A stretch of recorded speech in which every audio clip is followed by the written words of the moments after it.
લાખો રૂપિયા ખર્ચીને અમેરિકા પહોંચેલા લોકોનું સપનું હવે એક જ ભૂલથી તૂટી શકે છે. કારણ કે અમેરિકામાં ગેરકાયદેસર રીતે રહેતા લોકો માટે હવે પરિસ્થિતિ પહેલા જેવી નથી રહી. ભાઈ અમેરિકન કોર્ટે એક એવો નિર્ણય આપ્યો છે જેના કારણે કેટલાક ઇલીગલ ઇમિગ્રન્ટ માટે ડિપોર્ટેશનથી બચવું હવે મુશ્કેલ બની શકે છે.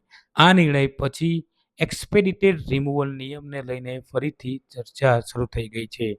જેમાં ચોક્કસ પરિસ્થિતિમાં ગેરકાયદેસર રીતે રહેતા વ્યક્તિને લાંબી ઇમિગ્રેશન કોર્ટ પ્રક્રિયા વગર ઝડપથી દૂર કરવાની કાર્યવાહી થઈ શકે છે. પહેલા આ પ્રકારની કાર્યવાહી મોટાભાગે મેક્સિકો બોર્ડર નજીક અને તાજેતરમાં પ્રવેશ કરનારા લોકો સાથે જોડાયેલી હતી. પરંતુ હવે તેનો વ્યાપ વધવાથી અમેરિકામાં ગમે ત્યાં રહેતા કેટલાક લોકો માટે મુશ્કેલી વધી શકે છે. આમાં સૌથી મોટો ઝટકો એવા લોકોને લાગી શકે છે જેમણે 50 લાખ, 70 લાખ કે 1 કરોડથી વધુ ખર્ચીને ગેરકાયદેસર રસ્તાથી અમેરિકા પહોંચવાનું જોખમ લીધું છે. કારણ કે હવે માત્ર અમેરિકા પહોંચી જવું એ ચીજ નથી.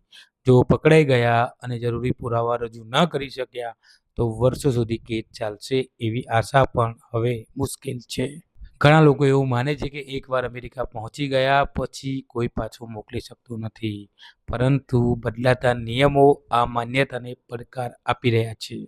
ભાઈ સરકારનું કહેવું છે કે આ પગલાં ગેરકાયદેસર ઇમિગ્રન્ટ રોકવા માટે છે. જ્યારે કેટલાક લોકોનું માનવું છે કે દરેકને પોતાની વાત રજૂ કરવાની યોગ્ય તક મળવી જોઈએ. મતલબ કે હવે સ્પષ્ટ છે કે અમેરિકા જવાનું સપનું જોતા લોકો માટે સૌથી સુરક્ષિત રસ્તો એ કાયદેસરની પ્રક્રિયા જ છે.